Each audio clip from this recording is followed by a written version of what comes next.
Let me just hit record and we will keep rolling. All right. So again, this is just the And Justice for All poster to make sure that we are offering our programming equally to all individuals. If you have any questions about that, please feel free to drop that in the chat. So my name is Ashley, and I am one of your hosts for the day.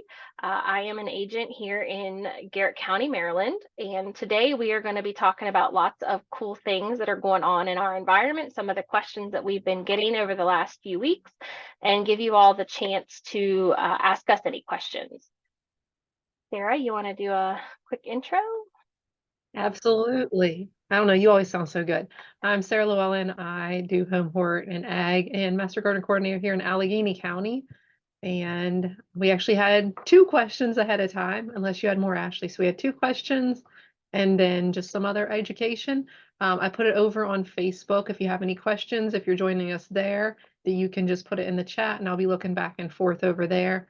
And I'll be looking on Alleghenies too, because it's shared on Garrett and Allegheny County. Perfect. So the very first question we're going to start off with that was submitted is, how do I prepare my garden without tilling? So this is a great question for this time of year. I know lots of people are excited about getting out in the soil and starting to get some new plants in the ground. So we have a couple different techniques that Sarah's going to tell you about. So this would be either for in-ground vegetable gardening or maybe perennial or native plant establishment. These techniques can be used very broadly across any way that you want to start a new garden. Absolutely. So do you want me to talk about this one first, or do you All want right. to? I was gonna say this was one that you brought up to me. I knew about the other two, so this was the one that Ashley knew more about. So yes, I would love it if you would talk about this one. Try this again, get unmuted. So stale seed bed technique. This is one that people do a couple different ways. But basically the goal of this technique is to ensure that you are stirring the soil multiple times throughout the preparation step. And the goal is that any seeds that are in that top couple inches of soil layer are going to eventually be exhausted. So we know that there are several different types of weed seeds, especially that can stay in the soil and be viable for a long time. Like curly dock, it can be in the soil for up to 80 years and still be viable. So that's a super, super long time. So again, the goal is that you're just going to continually set your tiller and only till a certain depth. And after a couple times of doing this, all of the seeds that are brought to the top, eventually you would exhaust that weed seed bed, or the seed bank, I guess is the word. It would eventually you would exhaust that and no more weeds would then be able to germinate. So that's one way, probably not as popular as other ways, just because it does require a lot of soil disturbance because you have to go in multiple times with a tiller, whether it's handheld or mechanical.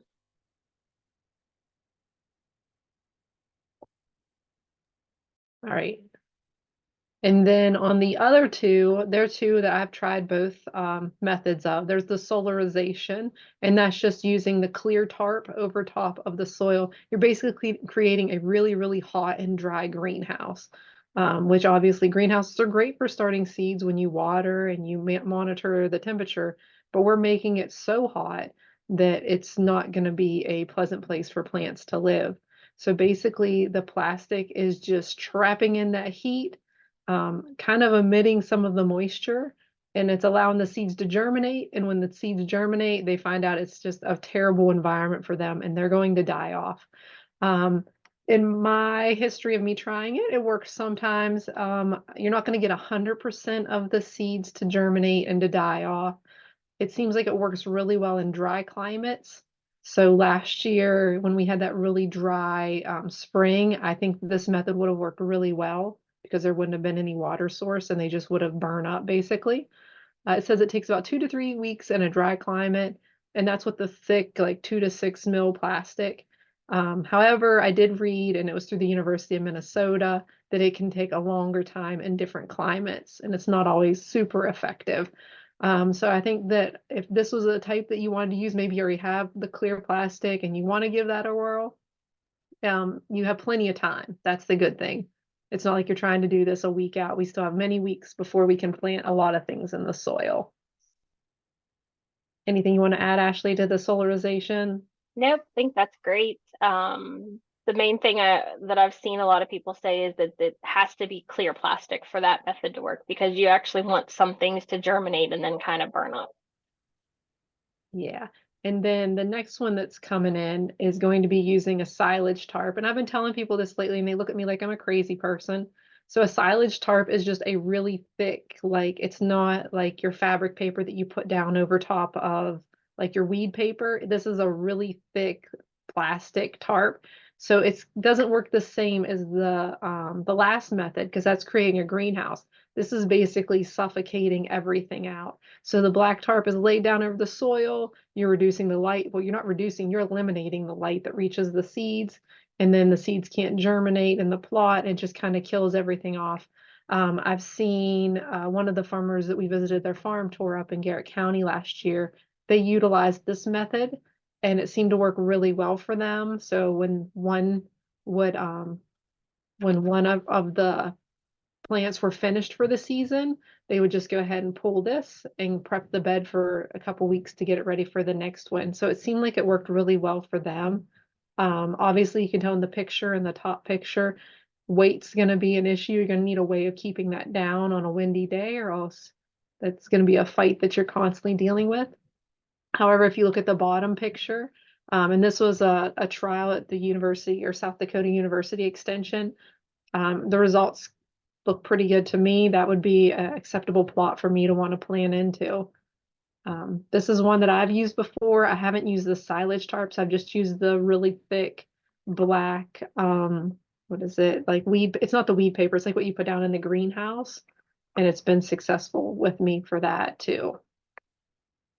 Have you ever used the silage tarps, Ashley? We have used different versions of it, and it works well. Like you said, the hardest part is keeping it held down if it's a large area.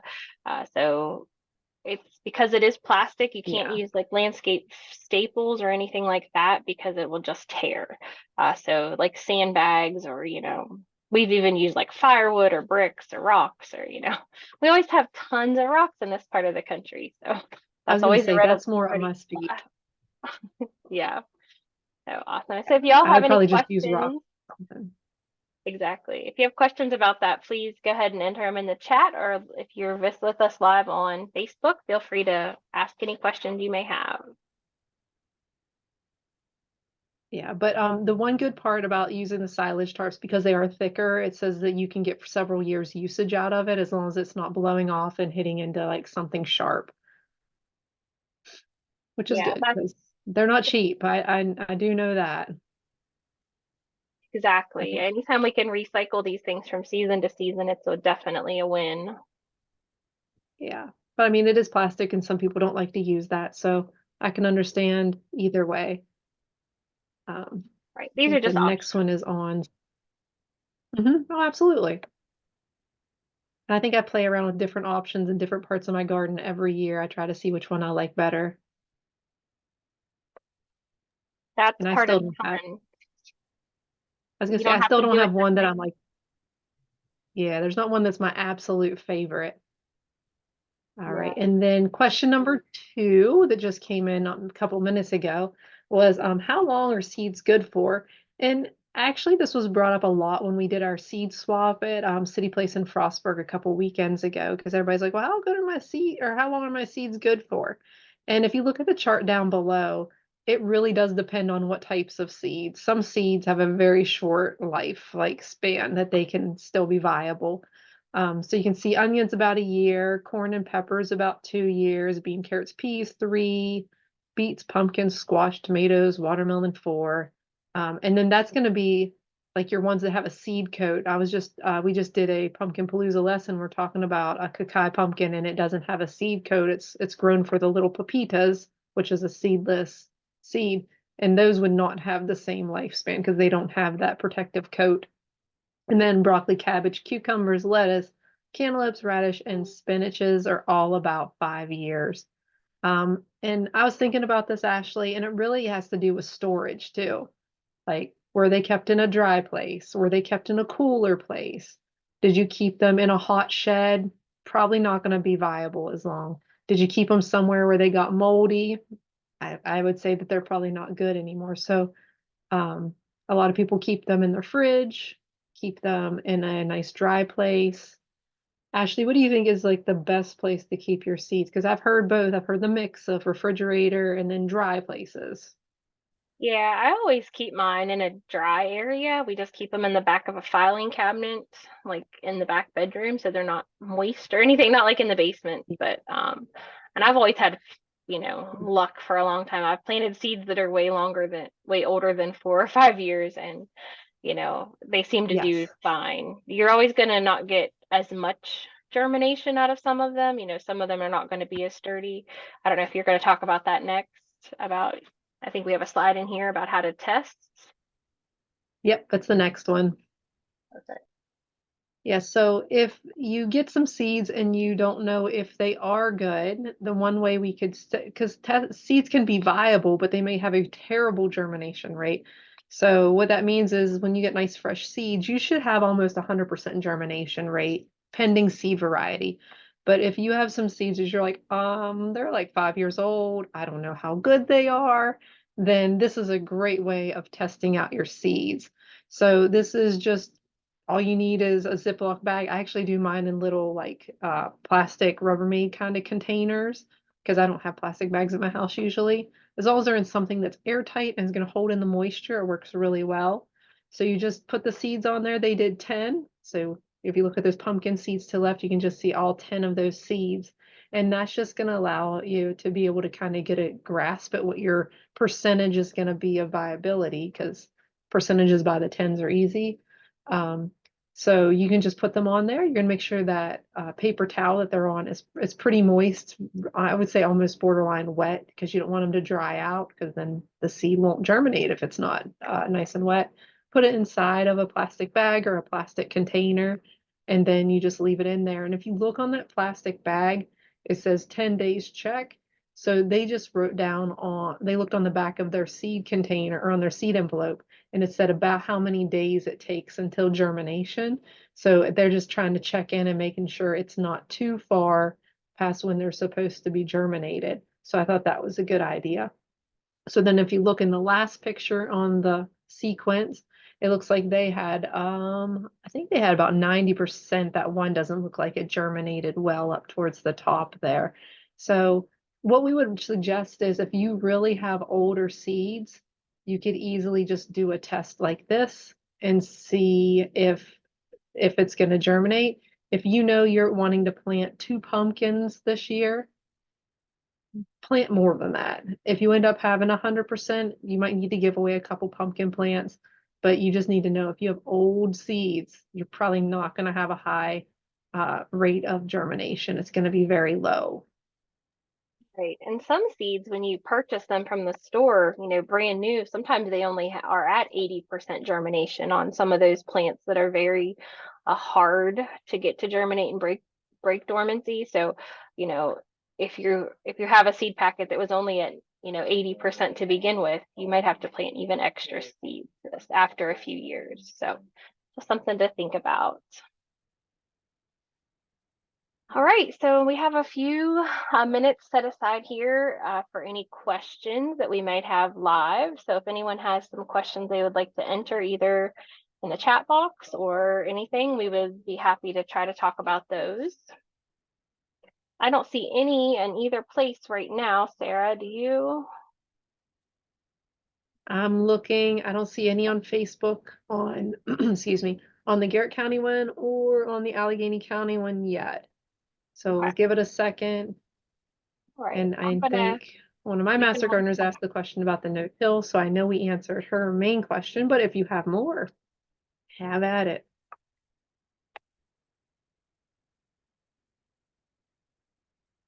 all right. Well, while people are thinking, we'll roll on into some of the different topics we thought we could discuss today here for a few minutes. The first one is, of course, on starting seeds. So we've talked a little bit about this already today, but it's prime season for people to be out there trying to start some of their own seedlings. So we just wanted to talk a few minutes about some tips and tricks. We mentioned this a little bit last time. One of my favorite tips is, of course, to add a fan. Just an oscillating fan of any kind can really help in your seed starting setup. That's going to help ensure that you are getting a lot of air movement to mimic nature to make your seedlings strong. It can also really assist if you have a heavy hand with watering and not getting too much water, on those seedlings. So if they get a little too wet, the fan will help make sure that it dries it up so we don't get any of those diseases like fungal or bacteria. One of the other things I wanted to make sure we talked about is every plant has a specific temperature range that they want to germinate at. So if you're having trouble getting things to germinate, we want to think about the soil temperature, not necessarily just the air temperature. So this is a great chart from California Ag Extension that they did several years ago. So across the top is your soil temperature, and we have the crops broken down into our cool season, those that like the colder weather, and then our warm season crops. So the numbers inside of each of these boxes are how many days it actually took for the seedling to germinate. So we know that the faster our seedlings germinate, the better chance they have of actually making it to become a full-grown seed or a full-grown plant.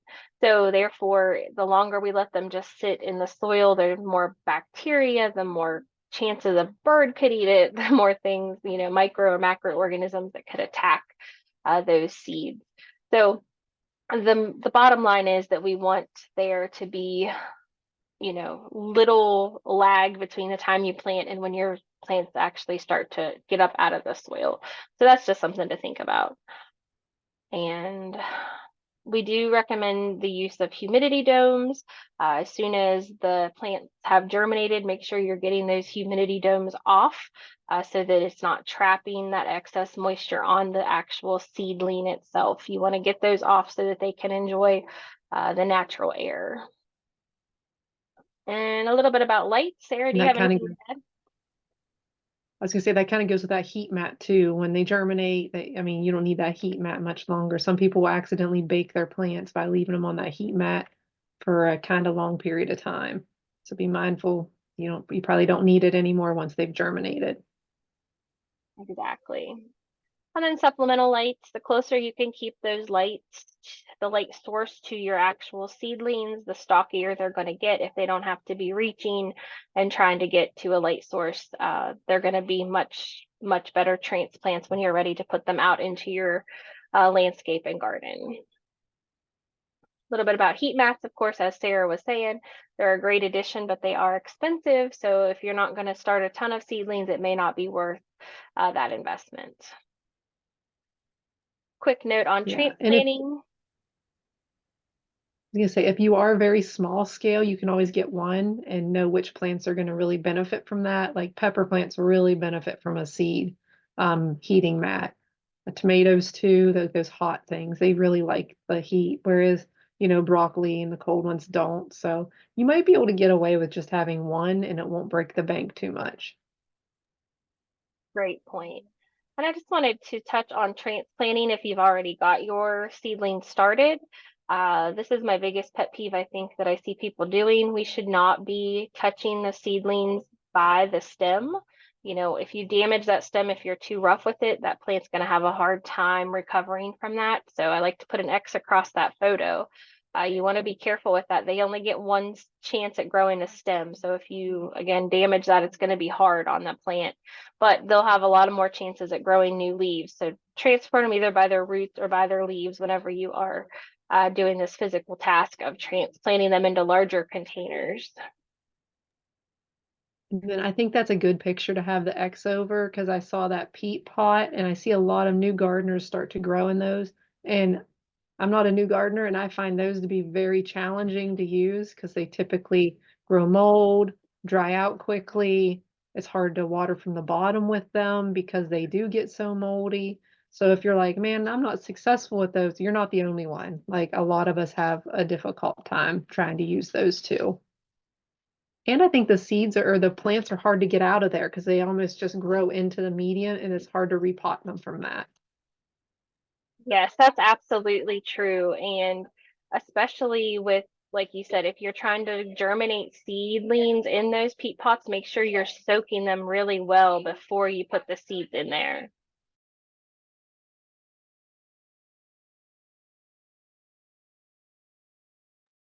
Okay, we just wanted to tell you about this neat tool. This is a soil temperature guide. So if you go to this website down here at the bottom, it's greencastonline.com. You can see that website there. You can put your zip code in there and it will tell you exactly what the soil temperature is in your area. So it's kind of a nice way to track from year to year to see if it's warmer this year so far or not. And again, a lot of our seeds are going to be controlled, our seed germination is going to be controlled by that soil temperature. So it's a good tool to have. And I just had someone call in here a couple of weeks ago. They were asking about that because their pre-emergent that they wanted to use had to be a certain temperature. The soil had to be a certain temperature, and they weren't sure how to figure that out without buying a in-ground thermometer. So that's a really good resource to have too if you're trying to eliminate something. I think she was dealing with Japanese stilt grass. So I think she was trying to use a pre-emergent on that. Yeah, that's a bad one for sure. That's a great tip.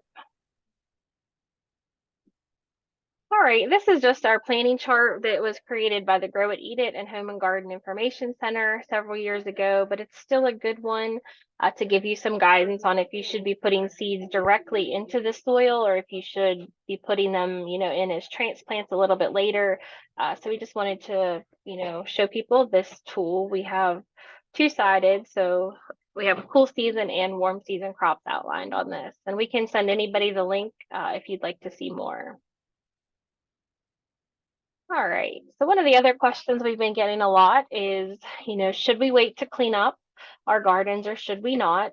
We know that a lot of our native pollinators or native bees, a lot of our critters that help add to our biodiversity are going to overwinter in a lot of these dead stalks and dead leaves and all of the things that in our landscape that are providing cover for the immature stages of a lot of these animals.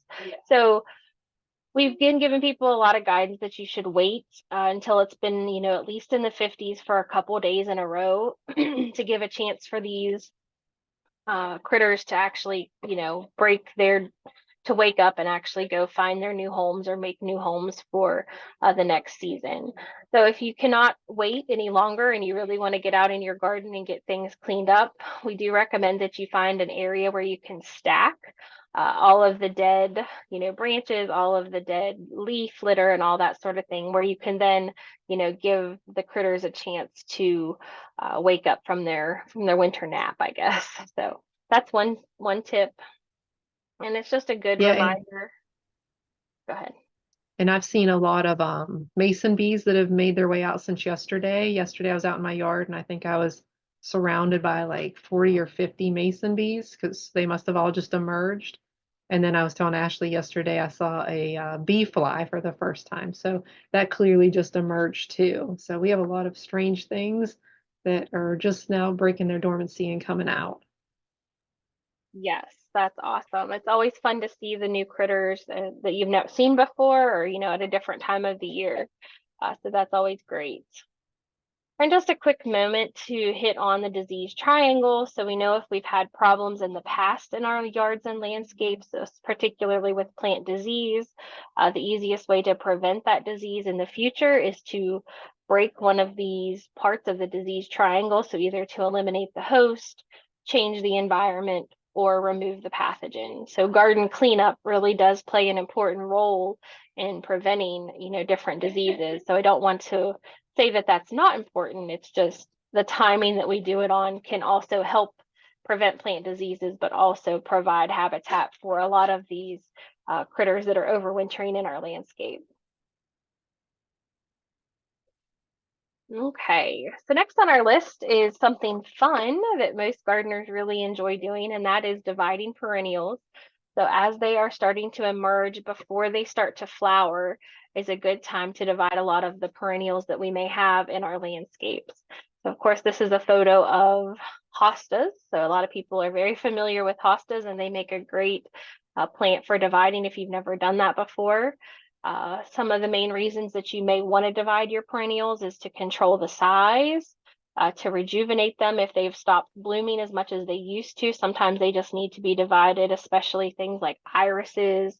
Hostas can get very, very densely grown together. There's lots of different perennials that can, again, really benefit from a good division.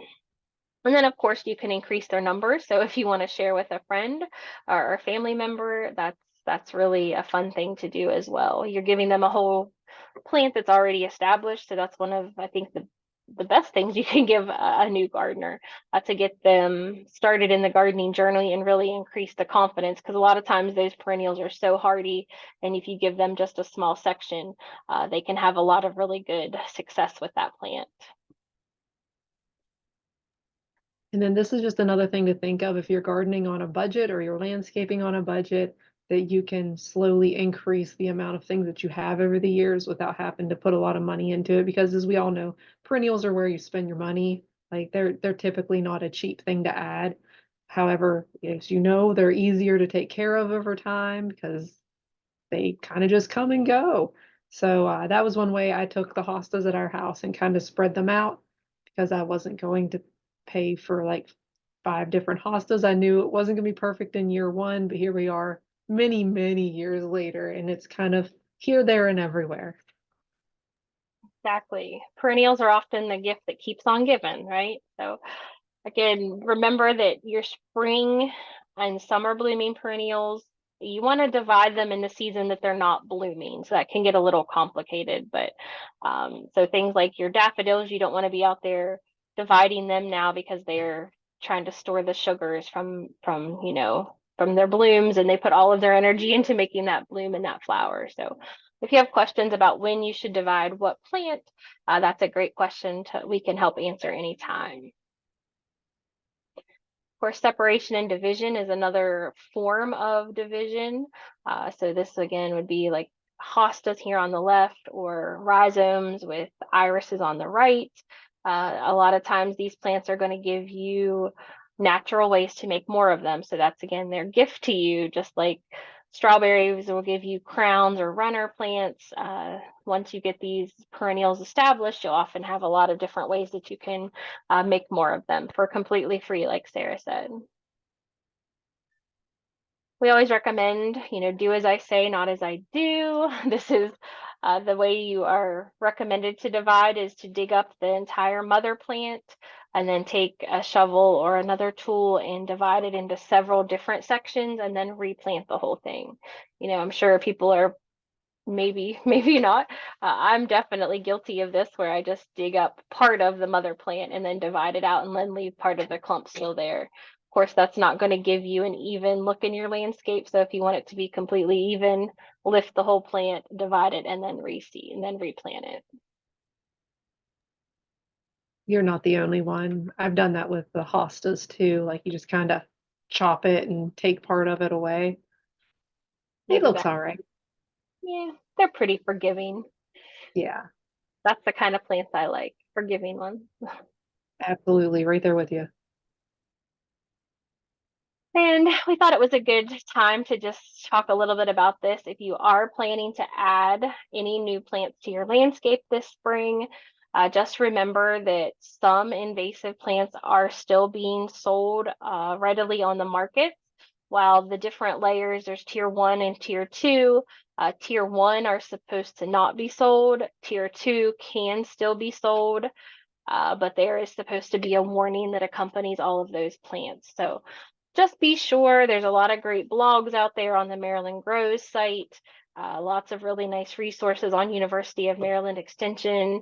And I think there's even some stuff on DNR website. So if you have any questions about what may be invasive, just reach out to us. Things like barberry, trying to think of this one outside of my window. It is burning bush. There's several different Oh, darn. several different very common landscaping plants that are actually considered to be invasive, and once established, they're not good. People get really excited and think, oh, why does it matter? I like to remind people that they have found higher populations of black-legged ticks in barberry thickets that have escaped cultivation, so it really can be even like a human health concern, not just a plant concern, but lots of different avenues that go along with invasive plants. And it's something to be mindful of because a lot of times people will be like, well, it's not spreading. I'm looking in my yard and I still only have the one singular plant. And that's the tricky part, especially with barberries. Well, you're not going to see it spread in your yard, but when the birds eat the berries and go back in the middle of the woods, then they're spreading the seed back in there. And then on top of that, there's other plants that have extremely small seeds, and the seeds can be carried in the wind very far, and you might not see them in your yard, but they could be back in in a more native habitat we don't want them in, or maybe in someone else's yard that they don't want them in. Um, One thing that I tend to do, because like Ashley and I were, of all places, we were at a big box store last week and we were looking at plants, which we can't be trusted to look at plants because of course we want to buy everything. And there is there is a certain kind of honeysuckle there. Well, we all know that there's a lot of invasive honeysuckles, Japanese honeysuckle being one that if you haven't had to deal with, good for you, because like it is everywhere where I'm at. And they had a certain variety, and it was a trumpet vine. And I've been wanting a certain variety of trumpet vine for my my trellis because it looks nice and the hummingbirds like it. So I always have my phone on me and I Googled it and I looked it up on a couple websites to see where its native zone was and made sure that it fit within there. And I did end up going back to get it. Sorry, Ashley, I let you down. I had to go back and get it. No. But I did my research first. I think that's the good part of the story. I didn't just buy it and put it in the ground. I did my research and made sure that it wasn't something that was going to damage the ecosystem or, was something that I'd really be regretting quickly in the future. So if you're someone Yeah, that's like me and always has your phone on you, one quick search. That's all it takes. And that's a all. lot of times they'll give you the genus and the species. They'll give you the scientific name. Type Yeah, that in there too, because there can be weird cultivars and other things that you might not want. So I exactly. triple and quadruple check everything before I buy it.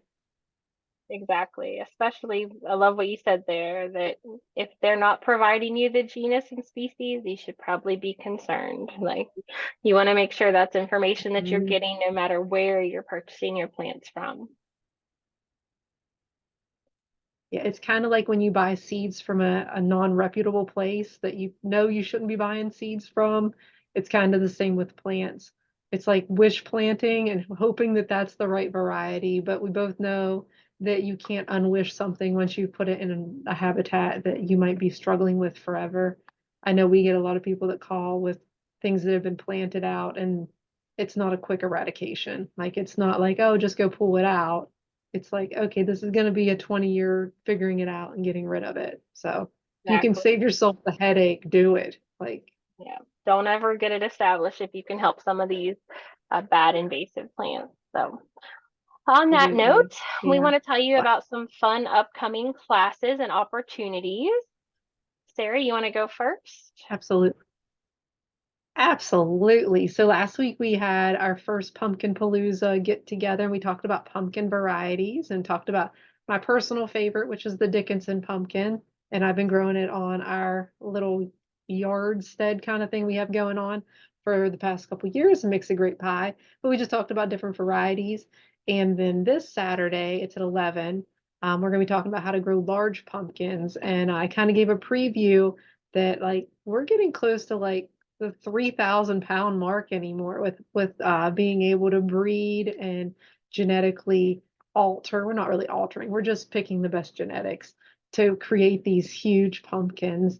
And like growing anything, it's we're going to be talking about where they need to be planted that's going to be good, and how to grow them without the stem breaking or them getting like cracks and sunburns. They have to be careful with pumpkins getting sunburns when they get so large, and that'll cause their skin to crack. Just like we get burns, pumpkins can get burns too. So that's going to be on the 13th. And then skip a week because Ashley and I are doing something else in the Saturday between that and on the last one. And if I had to pick any one, it would be that last one. because if you've grown anything in the squash family, everything tries to get it. Like you're just managing pests and diseases the entire season. So we're going to talk about some of those. And although some of them aren't an easy fix, we can give you ideas. And kind of the same as I said last year, if you can be proactive instead of reactive, that's where it's at. If you can catch a problem when it starts instead of calling us and saying, why did my plant die overnight? It didn't. You just missed something. It was there. You just didn't see it. So that's what we got going on at the Frostburg Library, the 13th and then the 27th. Oh, I was looking at that like I don't know what this is. That's so funny. Yeah, so the Barton Presbyterian Church is starting their own garden. They got some funding through Maryland's Physician Care.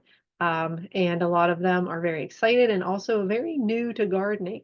So I'm going to be teaching a intro to gardening class. It's on the 28th. It's at 10:30, and a lot of people are like, "Is that during church time?" No, their church is very early. Like their church is at like 9 o'clock in the morning. So this is going to be after their church time, and it's going to be all about gardening, some basic seed starting, and then it's kind of specific to some of the plants that they're wanting to grow, which is your common plants that I think everybody enjoys growing in their gardens, from tomatoes to beans to cucumbers, lettuces, and even strawberries and blackberries. So I think that would be a beneficial class for anybody else that is kind of new into gardening.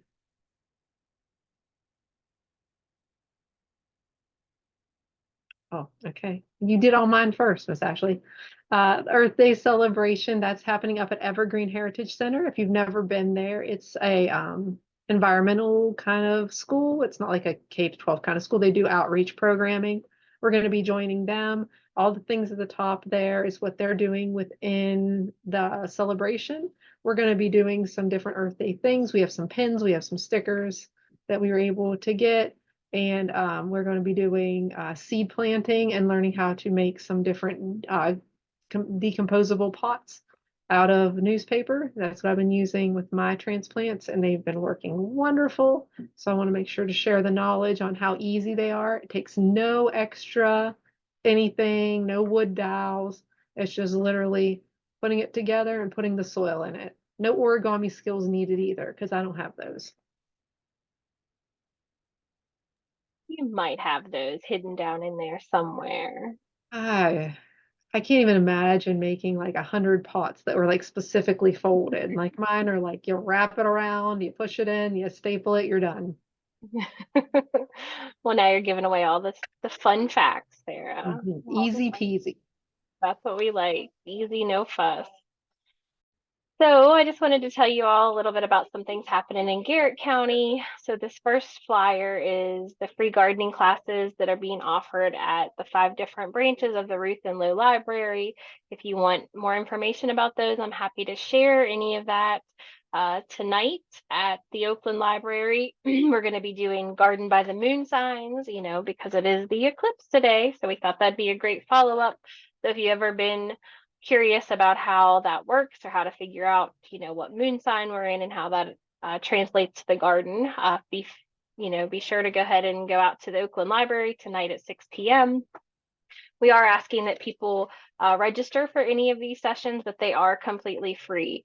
And if you have a family that you'd like to take with you with, children or anything like that, we can provide kids activities during the sessions as well. And Sarah talked a little bit about Earth Day already, but here in Garrett County, we are going to be offering a free composting class. That's going to be on April the 22nd at Garrett College. Anybody that attends this class will get a free GeoBin composting system. So that's kind of hopefully going to be a draw for people. So if you're interested, give me a call and we can get you signed up for that. We still have spaces available, and it's a great way to celebrate Earth Day. We are taking applications for our garden apprentice program. So if you've ever wanted to learn more about gardening and have a hands-on mentor, we have a couple different community garden sites here in Garrett County where we will let you come out and learn all about the art of growing vegetables in an in-ground gardening system. So just trying to spread the word about that. And then, of course, we have Maryland Grows, which is our blog written here specific for Maryland. And with that, do we have any other questions, Sarah? Anything you see popping in anywhere? Checking out your Facebook page. I'm not seeing anything there, and I'm not seeing any on ours. So All I'm not right. seeing anything. All right. Well, we thank y'all for joining us today. Our next session will be on May the 6th, same time. Go ahead and register if you want to for the Zoom, and we will be broadcasting again live through our Facebook pages as well. So thank y'all for joining us today, and we hope you have a great afternoon. Hope you're able to view the eclipse. Just make sure you're doing it safely. Yes. Safely, yes. All right. All right, Miss Sarah, we're going to end the recording, and we'll catch y'all again on another day.